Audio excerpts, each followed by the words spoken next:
Well, good morning, everyone. And how are you? Once again, welcome to another live this morning. And hope you're having a great start to your day. We appreciate you guys coming on with us. And I'll say hello, I hope, this morning to a few folks. And let's see if I can see anyone here. There we go. Who's number one? Rosalinda. That's the first name I see this morning from Niagara Falls. How are you? Okay. So I'm looking down at names to see as my Ilana. How are you? Judy from New Brunswick. Nice to have you on. Debbie from Ganakwe. Well, hello, Debbie.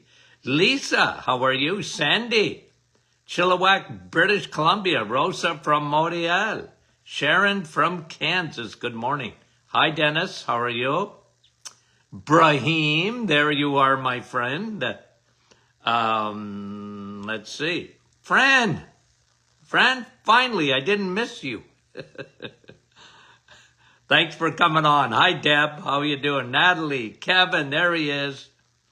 The mayor of the Martin private Facebook group. Nice to have you on, Kevin, from Oshawa. Lee's, Sandy from Vancouver, Washington. Gail from Touchwood, Saskatchewan. Touchwood Hills, to be exact. Nellie. Patricia from Pulaski, Tennessee. Thanks for coming on, Patricia. Danny Lee. Iron Bridge. Crystal from Regina. Marlene, good morning. Lise. Cheryl from West Virginia. Francis from Vaughan. Dave from Muskoka. Karen, Lori, Cambridge. Millica from Stouffville. Leanne, how are you?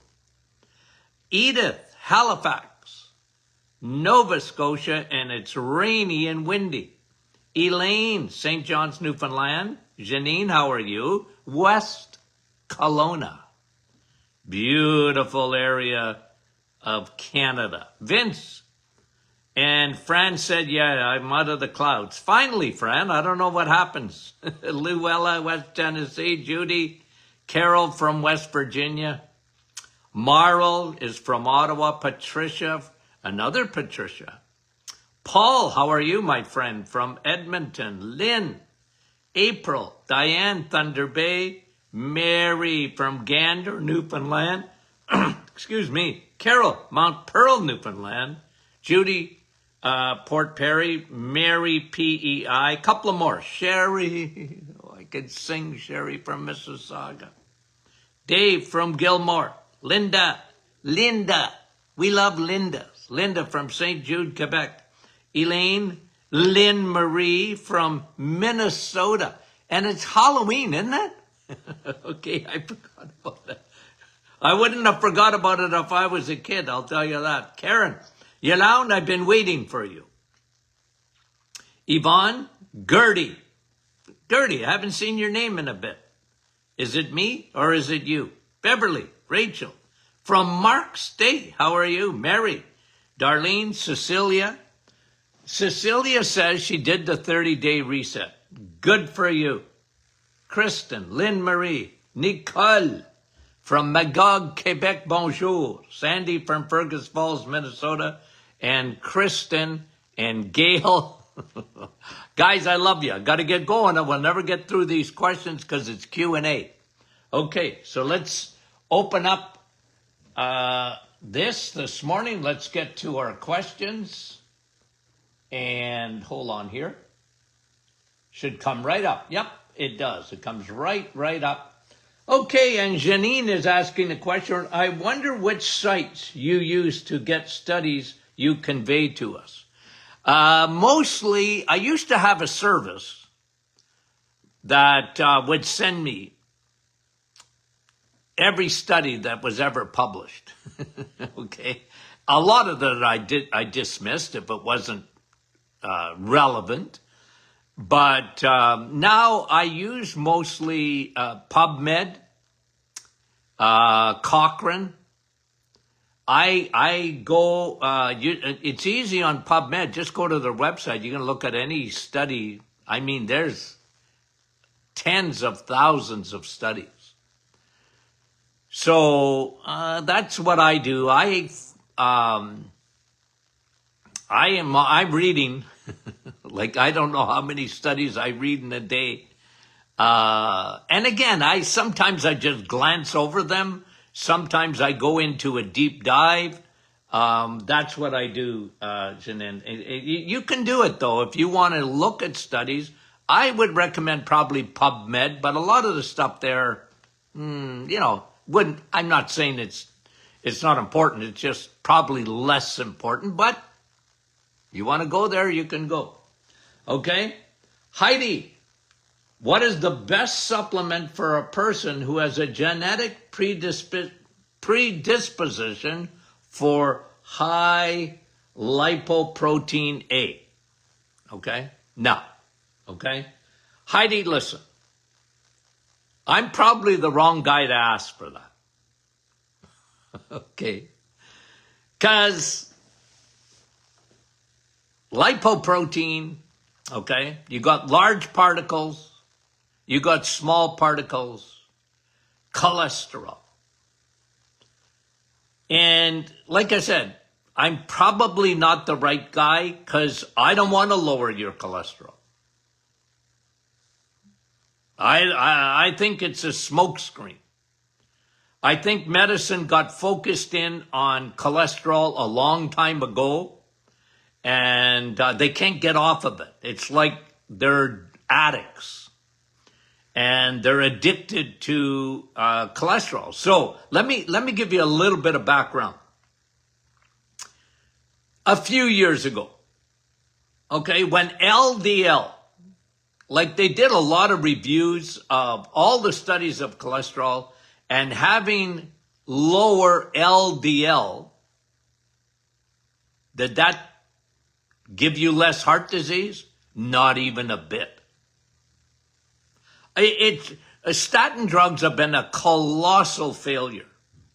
I just got to tell you, colossal failure. And so when LDL, and they still, because they have a medication to lower LDL, okay?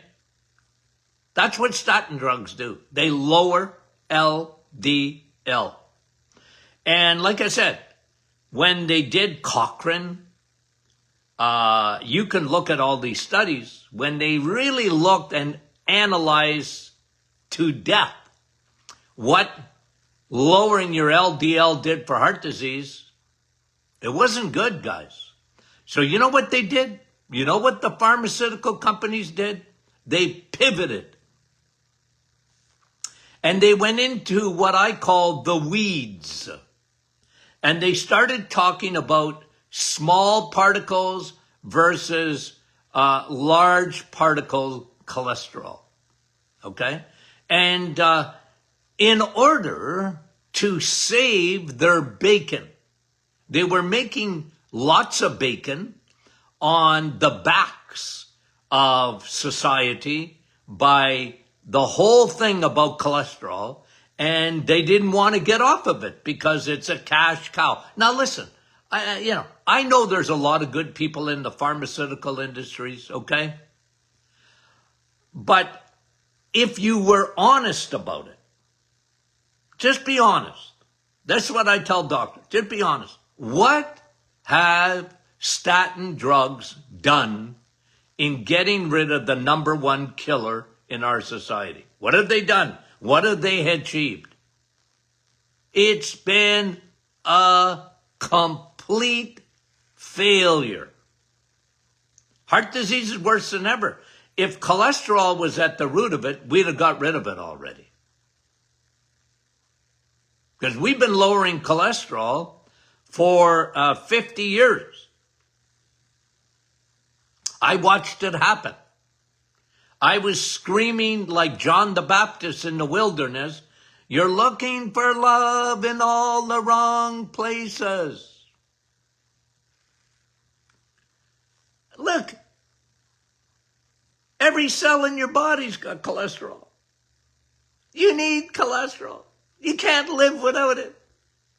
Your brain is made up of cholesterol.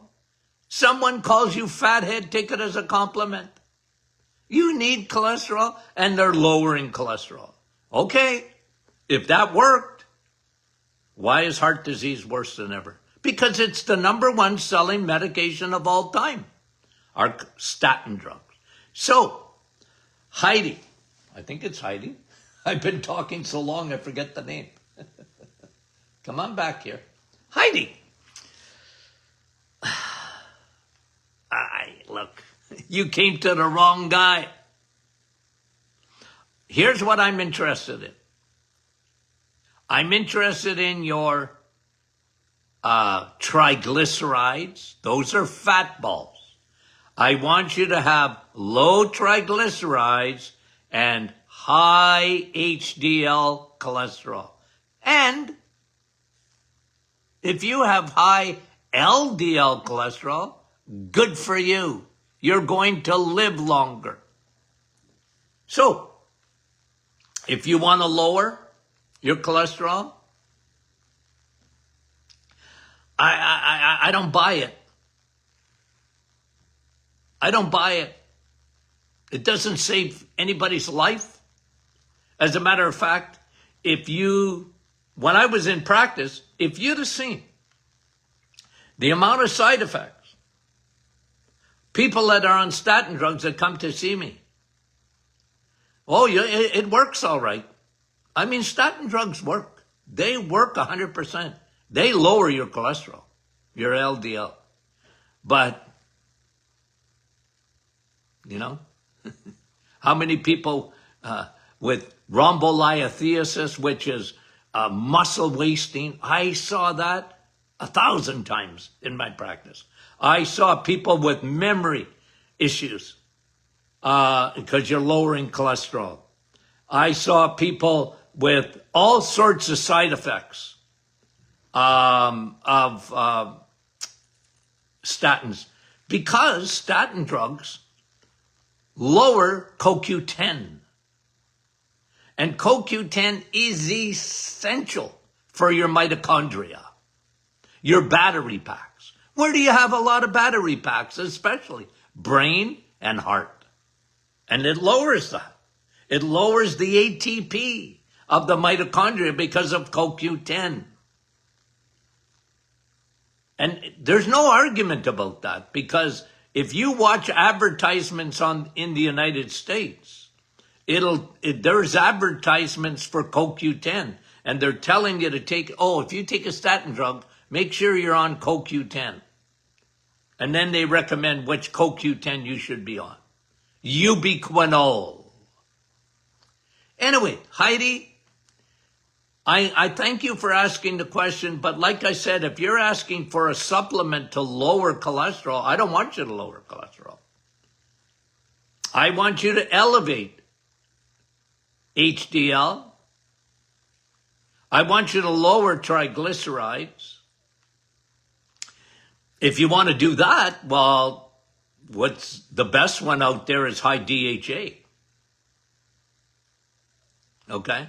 But you just got to understand where I come from. I know that's controversial, by the way. I understand that. But one thing I have been is consistent.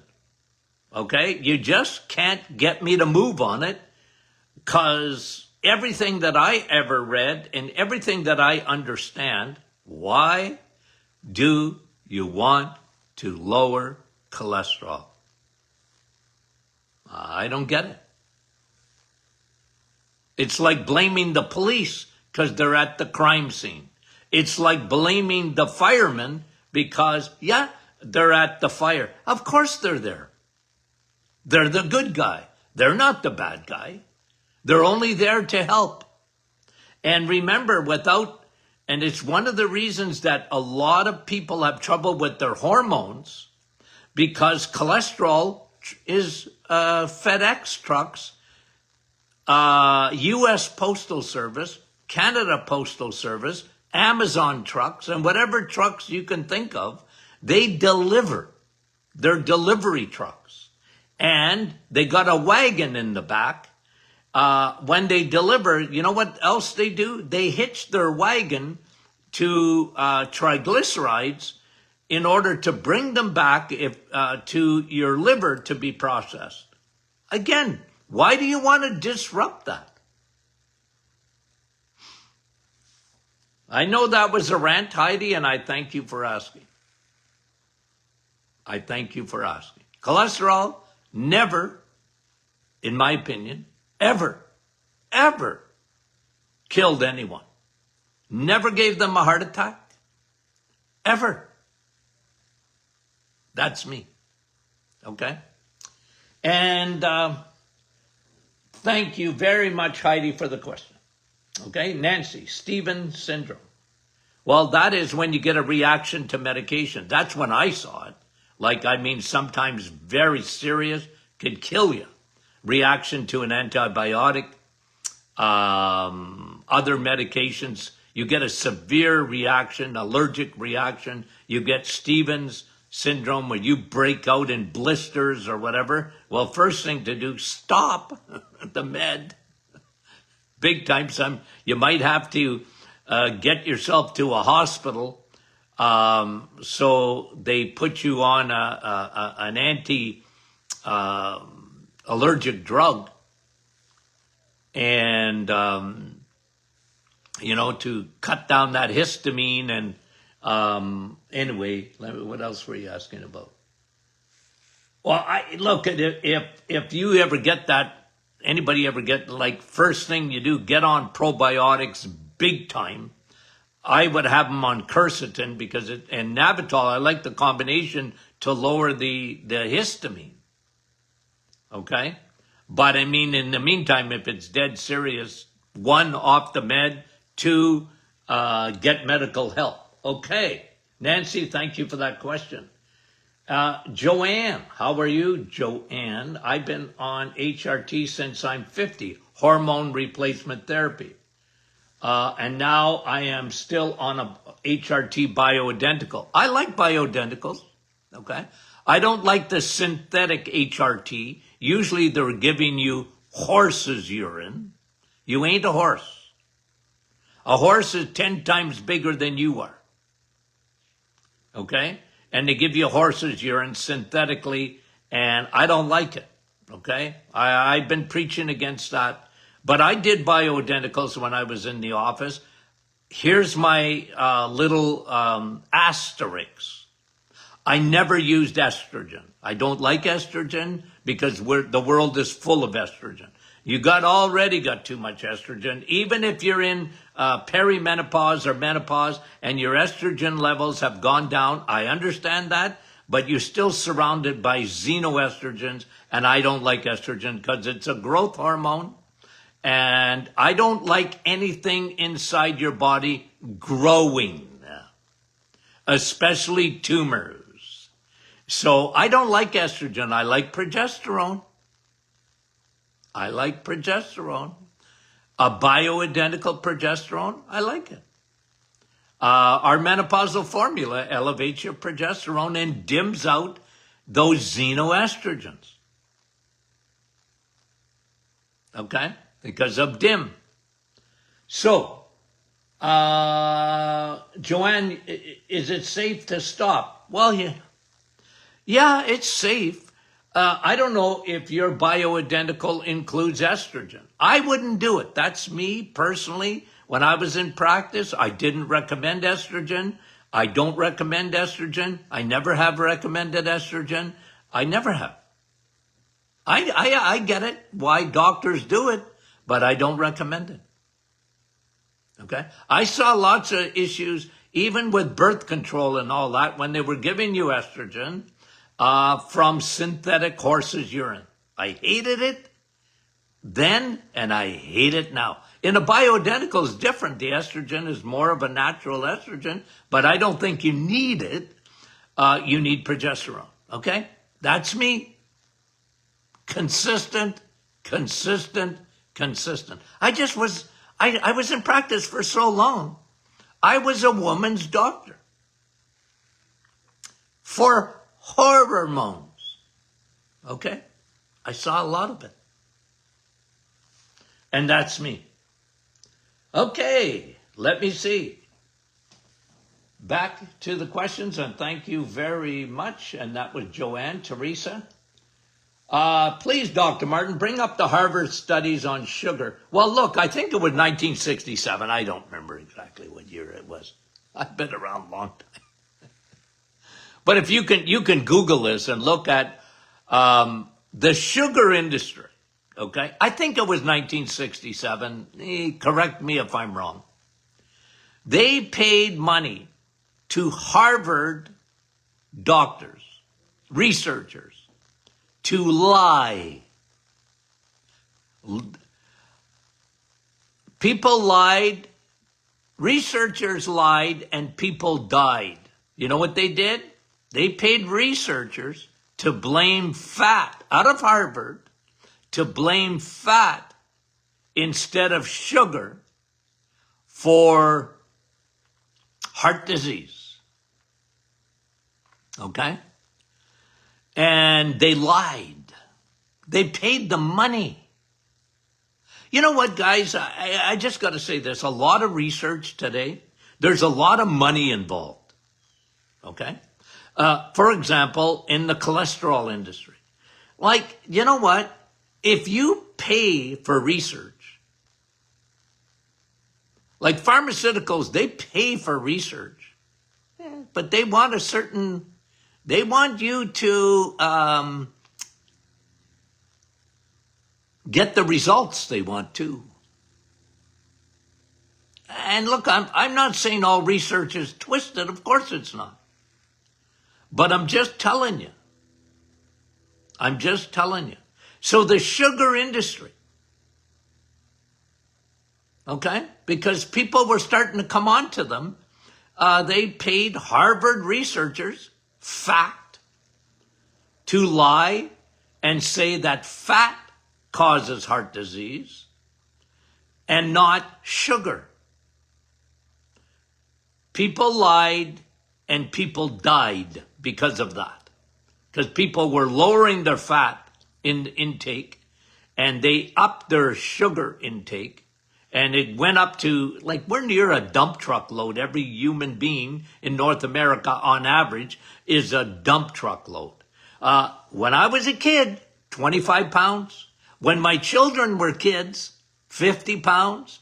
And now my grandchildren, 200 pounds. And great-grandchildren, near 200 pounds, plus they changed the sugar to high fructose corn syrup. Guys, people lied to us. They lied to us. And that was one of the things about you can connect that too, by the way, to the cholesterol hoax. Because cholesterol, fat, right? So people lied. And guys, I got to tell you something, and I did this on my radio show for a long time. I was livid, okay? When the makers of Celebrex, they hid research that showed it killed people. And at least, listen to this, Celebrex was a medication they gave for arthritis, an anti-inflammatory, okay? Oh, it really works. Oh, yeah, it does, all right.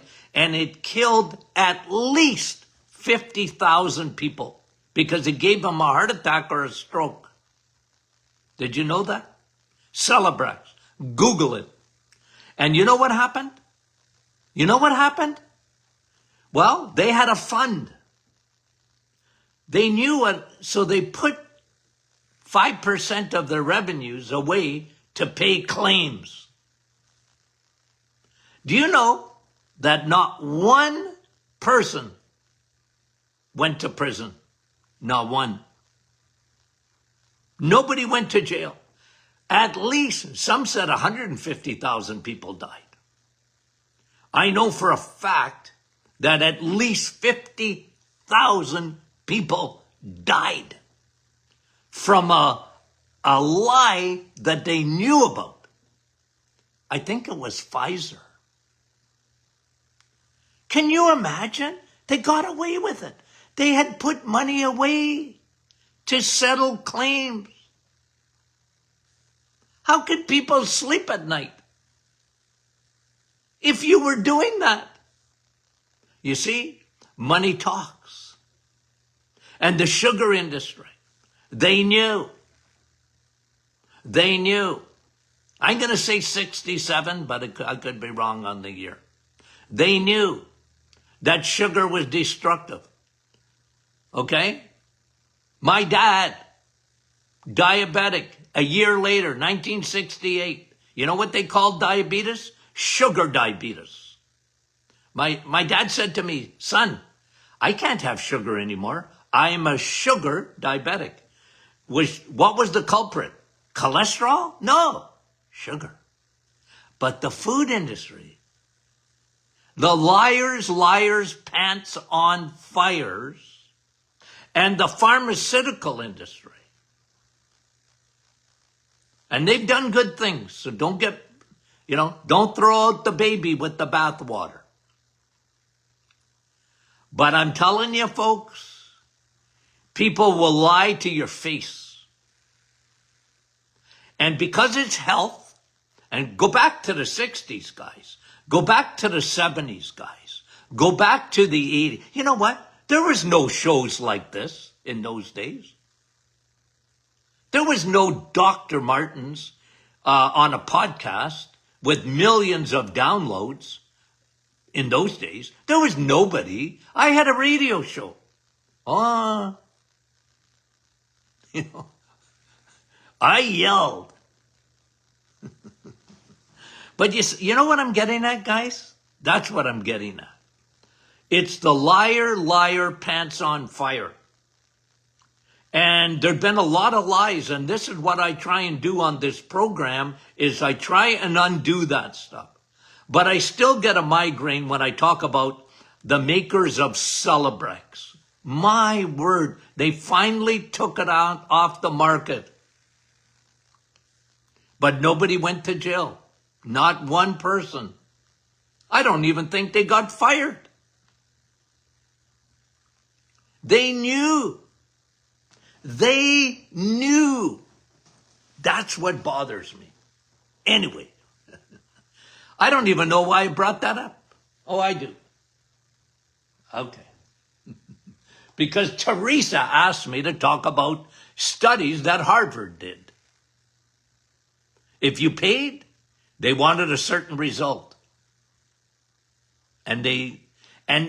Remember now, the whole world went for it. The whole world. Sugar, moderation, fat, bad. You know how many women went fat-free? The whole food industry, even today, try and go get fat in yogurt or whatever. They still, fat makes you fat. No, it don't. Sugar does. And sugar is toxic. Your body knows it, but the world doesn't know it. Anyway. Okay. Cheryl. Can Dr. Martin define the gut wall? Well, I do it all the time. Okay. And Cheryl's asking for an individual thing because she can't take a probiotic. It makes her nauseous. Okay. Cheryl, look at me. You're weird. No, I love you. Okay. You're asking a good question.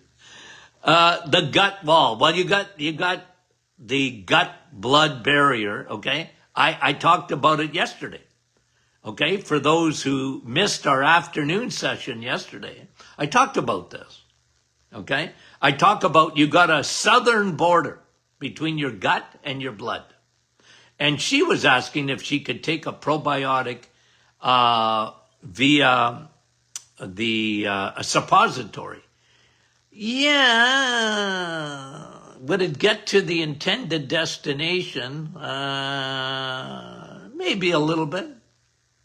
Okay, it's probably not the best way to take a probiotic, but Teresa, if you can't take one orally, I mean, another way to, make a Dr. Martin's Perfect Smoothie and open up a capsule and blend it, Anywho, if you can't take the actual capsule, take the powder, open it up. Try that, Teresa. It'd be better, in my opinion, than even a suppository. But hey, I'm not against that. I mean, if you want to do that, go for it. Now, what else were you asking? Okay. Oh yeah, the blood, the barrier. Well, okay, you have a little lining. Okay. It's so microscopic you couldn't see it with your naked eye if your life depended on it. But you got a lining there, and it's one cell thick. And I talked about it yesterday because it's often compromised by antibiotics, even by stress, all the pesticides and the herbicides and the artificial sugars can disrupt the microbiome and give you leaky gut. All the plastics, they can disrupt the blood-gut barrier. And by the way, that's the southern border. You also have a northern border, okay? And that is your blood-brain barrier, made up of the same type of thing. It's submicroscopic. But it really has a lot to do with your bacteria and your microbiome, and that gets compromised. That's why I'm telling everyone, if your address ends with planet Earth, you should be on a probiotic. In this day and age, with the environmental stuff and everything that you and I are exposed to, and you ain't leaving the planet to get away from it, unless you are. Unless you're going with Elon Musk to Mars and live there. And maybe you won't need a probiotic in Mars. Okay? Maybe. I don't know. But you need one if you live on planet Earth. And if you think you're not exposed, well, Dr. Martin, I don't drink out of a plastic. I don't have any plastic. I got everything's glass or whatever. You're still surrounded by it. It's in the water, it's in the air, it's microplastic, and you ain't getting away from it. I had a lady tell me in my clinic one day, she was leaving for Costa Rica and never coming back. She was going there to get away from all the toxins in Canada. And I looked at her little face and I said, it sucks to be the rest of us. She thought I was going to be happy for her. I said, you think you're getting away in Costa Rica from plastic? What? I said, it's in the ocean. It's on Mount Everest. It's everywhere. And for the rest of us who can't move to Costa Rica and have your own little island there, you better get on probiotics. Because like I mentioned yesterday, L. reuteri and L. rhamnosus bind themselves, those little bacteria, you know what they do? They bind themselves to, they're like kamikaze pilots, to chemicals and to toxins and to plastics. They bind themselves to it and they destroy it. Isn't that beautiful? Okay. Anyway, I get on these rants, guys. I can't help myself. That was Cheryl. Thank you very much. I appreciate it. Mary wants to talk about GFR. You know what GFR is? Glomerular filtration rate. Kidneys.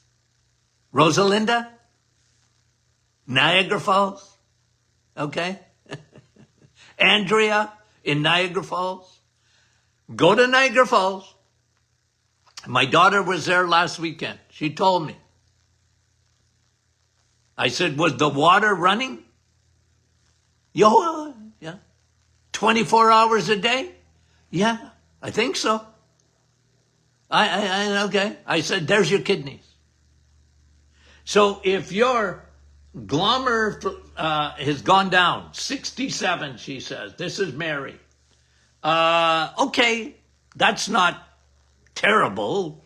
But when your GFR is going down, your filtration of your toxins is going down.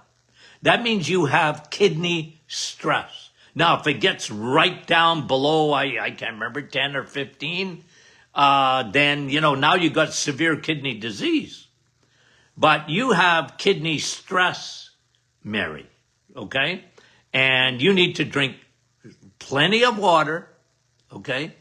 And I'll tell you what destroys your kidneys more than anything else. A lack of water, dehydration, yes. Numero uno and numero duo is sugar, honey.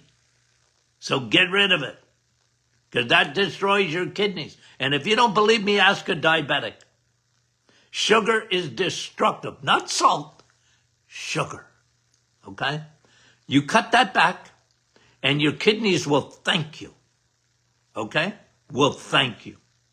Now, I thought I had somebody else asking me about kidney. It's Linda. Yes, it was right beside Mary. You know what it says? I would like to know what a GFR test is for, okay? Remember, it's checking your filtration of your kidneys. And why is it so high? You got high. Well, better to be high than low. 10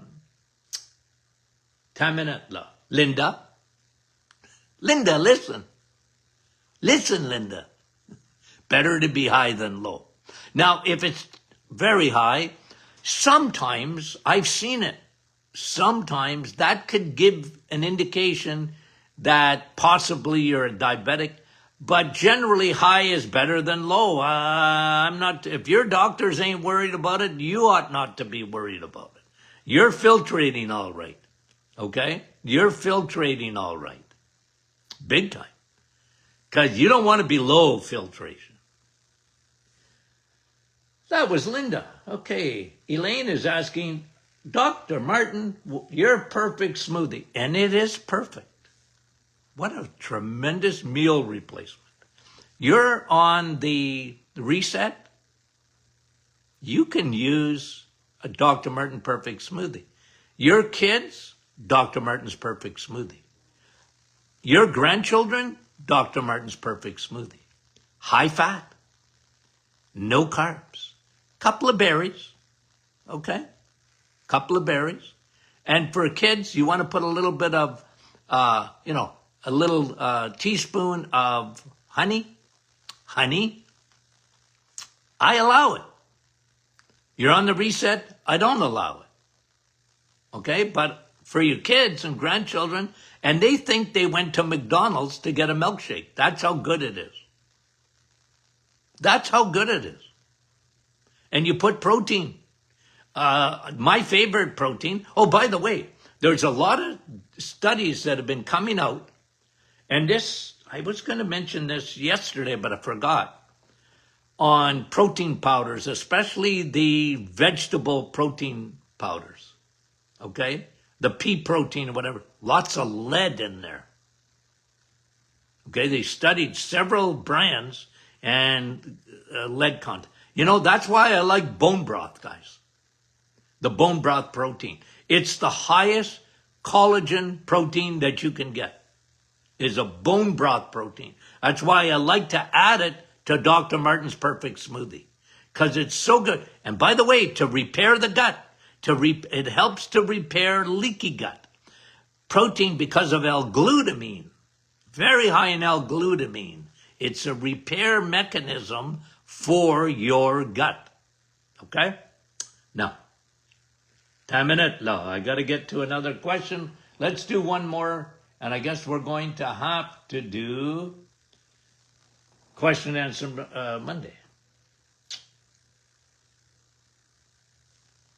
Carolyn is asking about HOMA-IR test. I like it. It's a HOMA-IR test. Is it takes an average and calculator of your fasting insulin versus your fasting sugar, and it gives you a number, and I can't even remember what the number should be. I haven't seen that in a while. But I don't mind it in terms of looking for insulin resistance. That's what the IR stands for at the end of the test. But I'll tell you something for me, okay? And it's just because I've been around the block a long time, many times around the block in terms of practice years. The best, most accurate test for me, and I think research bears this out. Look, you can do fasting insulin, you can do fasting glucose. I get that. I'm not against it. If you get that done, good for you. But the best, in my opinion, test to look for insulin resistance is the A1C, okay? The A1C test. And that is the glycated hemoglobin test. Why? Because sugar latches on to hemoglobin, and you can measure it. And when it's above 5.4, you got insulin resistance. Lower, the better. But 5.4 is the cutoff mark in my experience. And anything above that, you have insulin resistance. If you're at 5.4 and below, you're pretty good. I like that test better than the HOMA IR test. Okay, a calculation. I like I said, I like it. I just like A1C better. Okay. Okay, guys, we love you dearly, sincerely, and every other way. Okay, we'll finish up these on Monday, hopefully, if I don't rant too much, because I usually do. But guys, that's me. Okay, I'm just a ranter. And some of the questions set me off, which is good, I think. Okay, no, guys, we love you, and we'll talk to you soon.